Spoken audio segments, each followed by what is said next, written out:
From New York City, it's the Wendy Williams Show.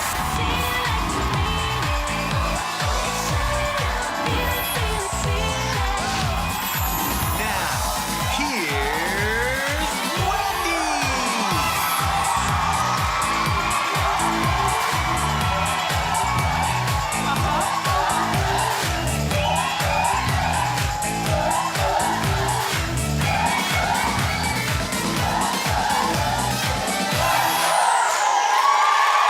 Thank you for watching.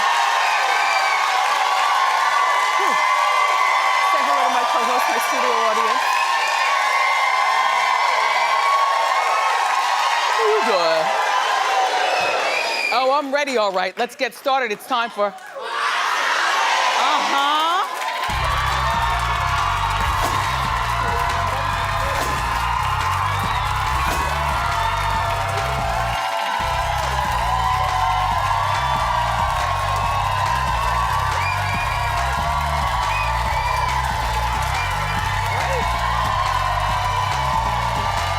And here we are.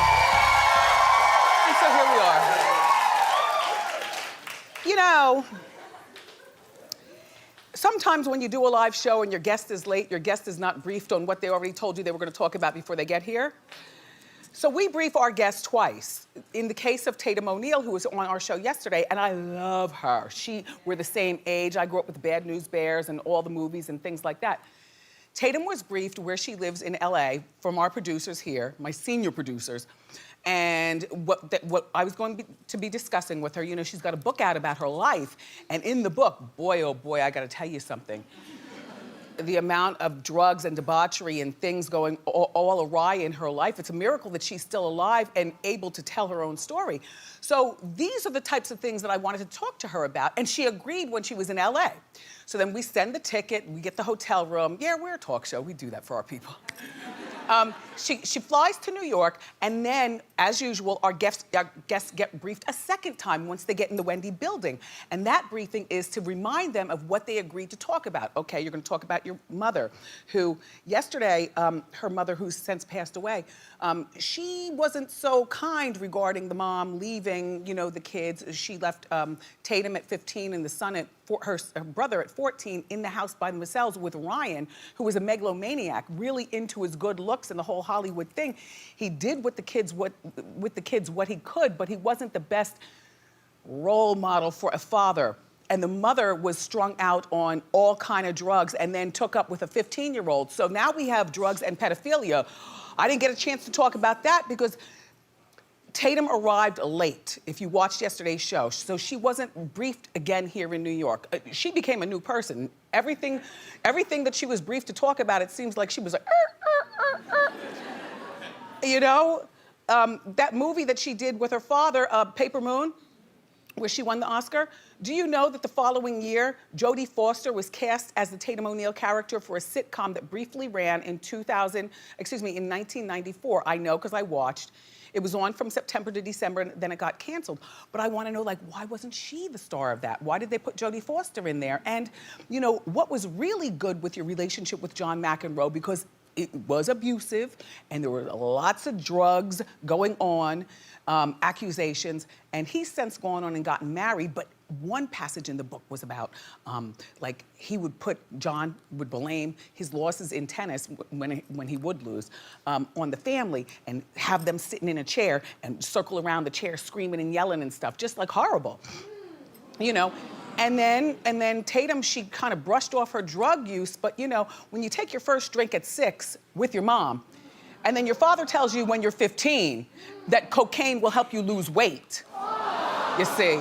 But you come on the Wendy couch and try to make me look like, oh, I'm beating up Bambi. No, that's not the way it was. That's not the way it was, you all. I'm telling you, that's not the way it was. And then, when she talked about Farrah and Ryan and living, and Farrah being so beautiful and her being insecure, Tatum being insecure about her weight, what she failed to say is that Ryan ran off to live with Farrah, who, by the way, he stole Farrah from Lee Majors. Lee Majors had run the $6 Million Man. Oh, a whole nother story. Look, honey, I was so well-versed because Tatum ONeill is from my era. I wanted to put it down.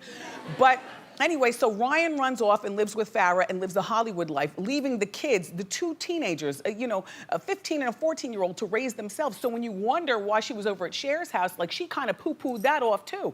But let me tell you something right now.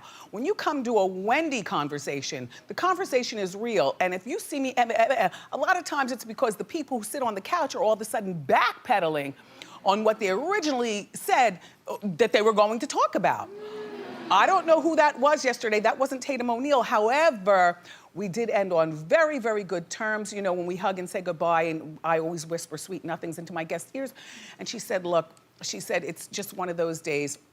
You know, Dad is not doing well, and but I want to come back on the show and give it to you good. She's working on a one-woman show. So I'll take a second time around. I will take it. But I'm just trying to clear my name. I was hella ready.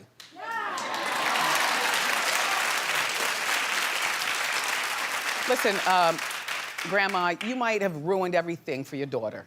All right, so this Stephen Belafonte is accusing Mel B of brainwashing their daughter. Brainwash? Brainwash? Yesterday, Mel B's mom, Angela, tweeted a letter allegedly written by Stephen's 10-year-old daughter, Angel. Now remember, this daughter's father is Eddie Murphy. But Stephen is the only father that he's ever known. As a matter of fact, Mel B was pregnant with this little girl when they got together. When you meet a girl and she's pregnant, but now you're the next man, do you violate the area?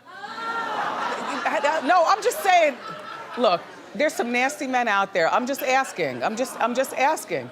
To me, that would be off limits, you know. Anyway,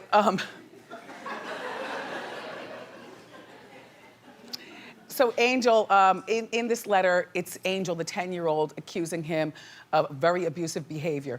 First of all, the penmanship at 10 is quite nice. Some of the things that she says, I'm very frightened, and she spelled frightened correctly. I'm very frightened of Stephen. When he is mad, it's terrifying. Who knows terrifying when they're 10? Anyway, I witnessed a physical fight, physical, spelled correctly. Get out of town. And an attempt spelled correctly, to fake sleep because I didn't want to interfere and get hurt. All right, Grandma, here's the deal.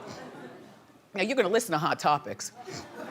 I've been telling you all along that this little girl at 10 years old is old enough to speak her truth about Stephen Belafonte. If in fact he's a rotten dad, a 10-year-old is old enough to speak the truth, you know? Regardless of what the mom says and regardless of what the dad says. And Eddie Murphy is not the dad, he was the seed planter.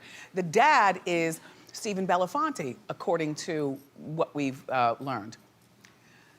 Grandma, the letter should have gone right to the judge or a doctor. Grandma, stay off social media, because you know what you've just done? You've just discredited your daughter's case to make her look just as bad as Stephen. What we need to do is have this 10-year-old, and I've said this before, in front of legal officials, an attorney, a judge, just the judge maybe, you know, somebody like a younger judge, like the one with the poppin' lip gloss during the day that I watch. You know who I'm talking about? Black lady, cute cut, she's been here before, I can't think.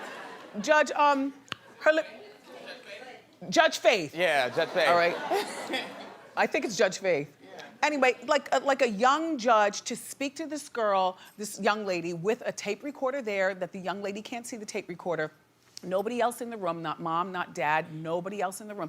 And you talk to a 10-year-old and you extract the information needed to extract, because certainly anybody could dangle a play date with a bouncy house and a bag of candy over a 10-year-old's head and tell them exactly what to write on a piece of paper.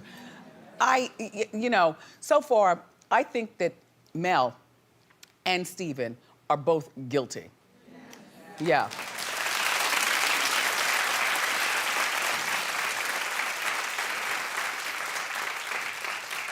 I guess, and Eddie is guiltier because he just planted the seed and went on about his business and stuff. When this girl gets older, the little girl Angel, and gets to be like 25 and realize that her dad, Eddie Murphy, still has all of his money, you know, and he's popping out here in these streets, I would hope that he wouldn't do what a lot of the kids do, suddenly turn their back on the old family for the new poppin' family, you know, or that she wouldn't do that. But more importantly, I will tell you this, it's happened. Yes, we can. Jeremy Meeks, hot felon, is having a baby. Yes, yes, yes. This is big. This is big. This is big. This is big. How many of you all recall me telling you, you know, first of all, a teardrop, that means a body. Second of all, you know, he was in jail for gunplay and all kinds of other weird lifestyle, street life.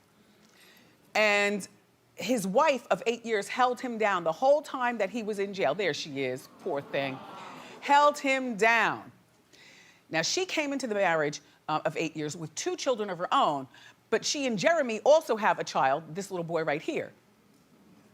Anyway, so now he's when he got out of jail, he immediately dismissed his old family. Dismissed them. And got up with the Top Shop heiress. Well, she's only an heiress, no word. I thought that was Stormy Daniel at first. Whoa. All right now. Gives top in the shop a whole new meaning, doesn't it? Top Shop. So anyway, her name is Chloe Green and her family is worth $5 billion. Oh, we've talked about this before. I've been massaging this case all along, right down to he needs to get her pregnant. Forget marrying her, because marriage, you know, then you get divorced. If you don't have the receipt, a child. Not that children are to be used, but in the case of how do you belong more with the family? Is it through marriage and then divorce, or is it through babies? Babies. So this joker gets out of jail, leaves his old family, gets up with this girl right here, because everybody's calling him the hot felon, including you, including me, so now his head is full. He's walking international runways all around the world for these designers. And now, if anything, I feel terrible for the ex-wife. I mean, you know, Jeremy is winning, but I feel terrible for the ex-wife. However, the ex-wife, look, first, here's what you do, ex-wife. Oh. All right, well, you don't need to do much. But here's what you do. You go back to court, because now you need more than $1,000 a month for 3 children. Your average MTA worker pays more than $1,000 a month for 3 children. So you go back, you need more money, because clearly he's making more money because he's walking these runways. And now that he's the top shop hop, Pops, now that he's the top shop person, there's gonna be more money in his cipher because he's gonna be walking more runways. You see, this increases his heat regarding being a model. And, you know, he's not so hot here after all. I'm gonna tell you something right now, Chloe. I know you're young, you're 21 years old. What is she, 21? 27. 27, all right, still, same difference. She's 27 years old. She's down with the swirl. Her mother and father, by the way, love him. Oh, yes, to the point of vacationing together. I told you that the mom loves Jeremy so much that just the 2 of them were seen walking along the Champs-Élysées or whatever. Yes, shopping, probably with her credit card. So they'll have the baby. He'll automatically be some sort of come up. He will then leave her, Chloe, see, this is how this works. He'll leave you after he rides you until, you know, he finds another. And now he's in the billionaire's circle, you see? So you've elevated his game, and damn it, why didn't you use a sponge or protection? What is wrong with you girls? What is wrong with you girls not using? I think that look, I have a lot of younger single friends that I speak to and, you know, staffers around here and stuff. Apparently, the use of condoms is on a decline. Clap if you would agree. Really? I'm shocked. I am so shocked. So anyway, so he comes out of jail, runs up in her, and now she's pregnant. So good for you, Jeremy. Sorry about the wife, but you know what? You'll get another, because now you're in the circle, because now you're attached to hot felon, and all you do is you save your money and do better next time. Good luck, young lady.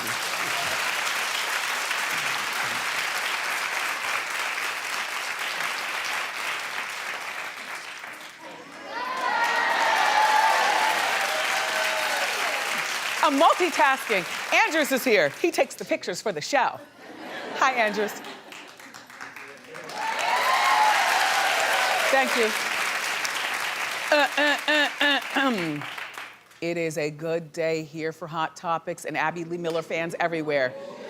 Abby Lee Miller walked out of prison yesterday. It's time for an Abby Lee update. Hit it!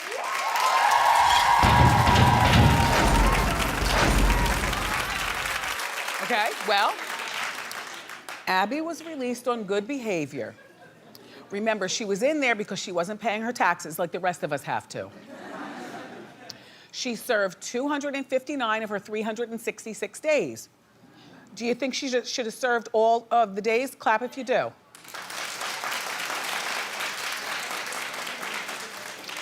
Well, I agree, because it is tax season and we're thinking about what we have to do as opposed to what she's avoided doing.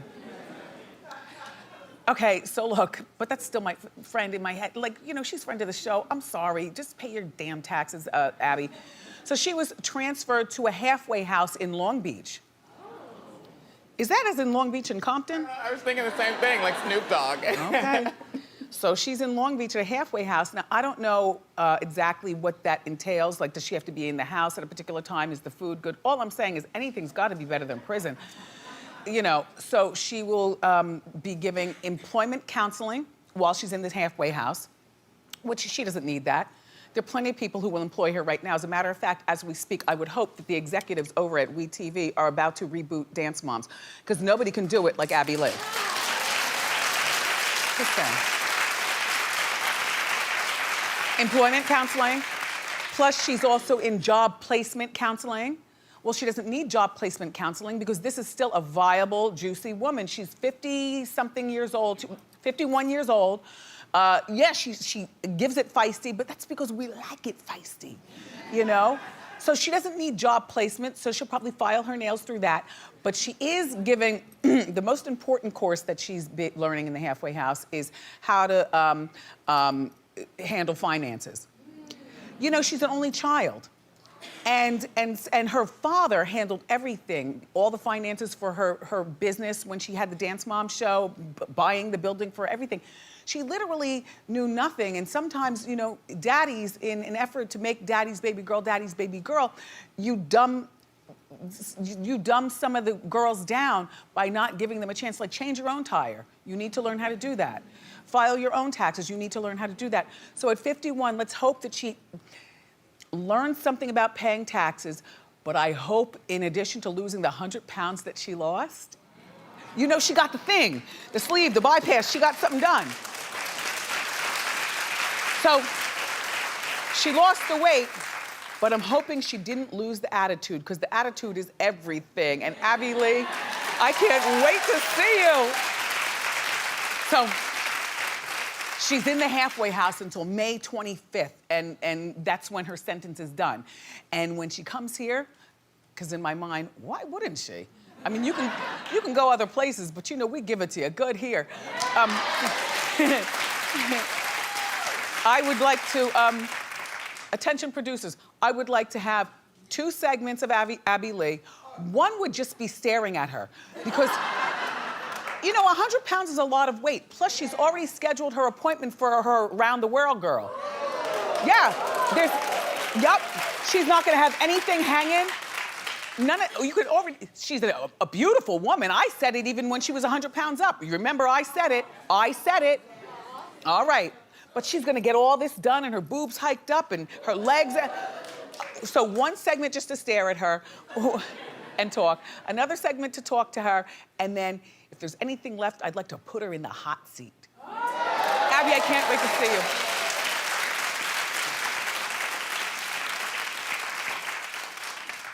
Suzanne, it felt good to get that Tatum thing off my chest. Yes, I'm glad you did.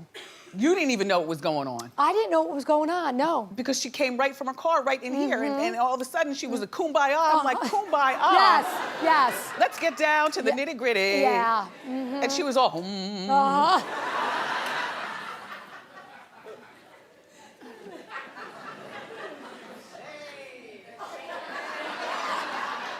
Shade to who? Shade to who? No, you were not shady.